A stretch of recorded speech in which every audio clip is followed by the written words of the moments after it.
across the board. Well, it is becoming the universal story. I think people in America are slowly but surely waking up to the real concerns they need to have, especially for their parents, for their grandparents, for people of certain ages, for people with underlying health conditions. What's really concerning me, though, Mika, right now is, especially because of the Dow drop yesterday, you actually have people running around on television saying that the coronavirus is a hoax, that it's just like impeachment, that it's just like the Mueller report. You have actually not conservatives, I'm sorry, but you have Trumpists that are running around saying that this is all concocted by the media as fake news. Remember, the president was saying that the media coverage of this was fake news. And we heard this time and again. But, you know, Willie, it's very interesting. The president, if the president and his supporters believe that this is nothing worse than the flu, which has been suggested, I'm just curious, why is the president's chief of staff this morning in a quarantine? A self-quarantine. Why is Ted Cruz going to be in a self-quarantine for 14 days? Because if I'm with you in the same room and you have the flu and you go, I got to go home, I have the flu, I go, oh, that's too bad. And I keep working, right? But they now, because they understand, as Ted Cruz said, please understand how important this is, how serious this is, follow science, follow medical advice. They self-quarantine. Why was somebody on Air Force One yesterday from Congress on the plane, and the second he gets a call and finds out that he had exposure, just mere exposure to the coronavirus, they immediately whisked him to a part of Air Force One and basically shut him off in a room. And now he's self-quarantined as well. Willie, they can say it's just like the flu. They can say it's a hoax. But I'm just curious, why doesn't the president, if he really believes that, why doesn't he have his chief of staff come in and sit down and brief him today? Brand new chief. Why doesn't he call Ted Cruz and tell Ted to come on up and come in his office today and have a talk with him? Sit in for an hour or two and maybe work through some of these things. Maybe they can be in a small, contained office. You know why? Because Donald Trump understands it's not the flu. He understands that this is an epidemic. Some people are calling it a pandemic. And unless we take those safe precautions that some of Donald Trump supporters are suggesting we don't take, then our health care system is going to look like the stock market looked like yesterday. And a lot of senior citizens, be they Republicans or Democrats, are going to get infected and they're going to die. And the recklessness, the partisanship, the false alternatives, the false realities that these people try to spin out of the White House and these Trump supporters try to spin, let's just call it what it is. It is irresponsible and it is deadly, especially for our senior citizens. As you say, despite what the president's been tweeting for the last 24 hours, he does now know how serious it is. He's asking questions. He's having to answer questions about whether or not he himself has been tested for coronavirus. The White House says no. Why would he be tested? Because he, too, was at that Republican conservative conference last week. Well, there are no tests. Well, that's the other problem. But presumably the President of the United States could get a test. But those congressmen that you talked about, his chief of staff that you talked about, self-quarantined because they were at CPAC last week, the conservative conference. The president was there, too. He was on Air Force One with the Florida congressman that you talked about, who last week was mocking coronavirus by wearing a gas mask into the well of the House. This couldn't be more serious at this point. Just look what's happening in Italy. They've effectively shut down the entire country. The Dow was down 2,000 points yesterday, as you just showed.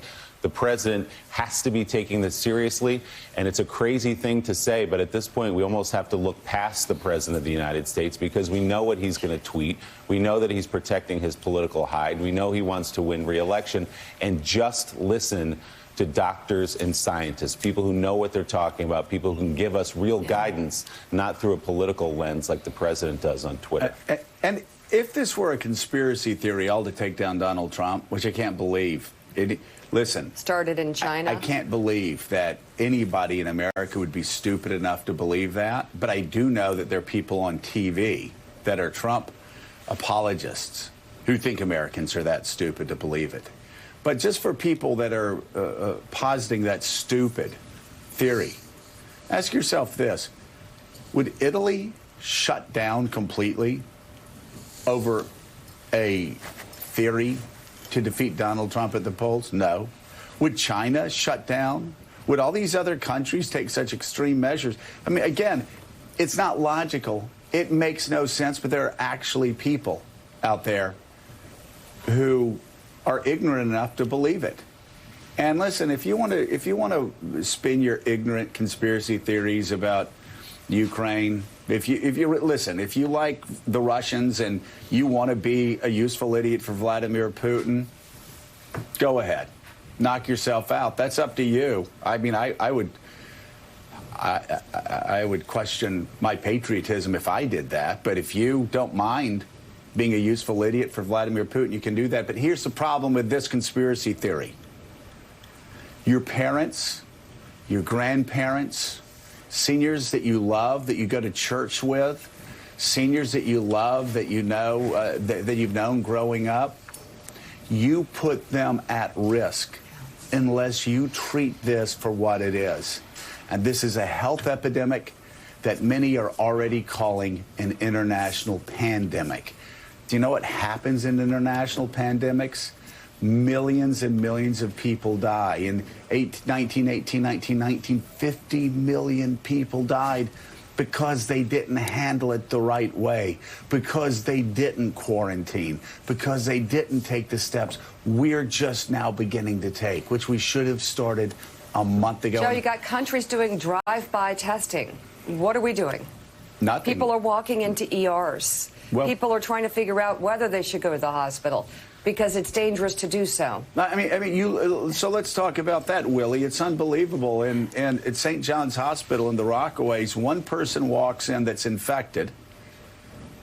And because we don't have anything set up like Italy or South Korea where they have drive-by tests, one person walks into an ER room and basically shuts it down. 40 doctors, nurses, healthcare providers have to self-quarantine because they're exposed to this one person with a coronavirus that walks in. Do you think we have any planning like that? The greatest country on the face of the earth? No. We are so far behind on this because we have a president who has been denying for a month that this was anything serious. They thought he could just say, I've been tough, I've shut down the borders, blah, blah, blah. Okay, the virus doesn't lie. What are you doing inside the borders? That's the question that his staff is still wrestling with him because it is the president above all else in the White House that still is not taking this seriously. And I'm worried about seniors. I'm worried about people who have diabetes. I'm worried about people who are frail, who have underlying conditions, who are likely to die if they're exposed to this. And, you know, the reason the president can go out and say, well, we don't have that many cases is because we don't have the tests to show how many cases we have. So that we shouldn't even use that number. Yeah. Yeah, I mean, isn't that amazing, Willie, that yesterday he said, oh, well, the flu, you only have like so and so many cases every year, and we only have 500 in this country. Well, because we haven't had the tests, because he botched it up, so we aren't getting the tests. So you're right. We don't even know how many people are infected, how many people are in senior communities who are infected, who are visiting senior communities that are infected, what kids have it who are infected, who may be going to see their grandparents at a senior facility. It's so dangerous.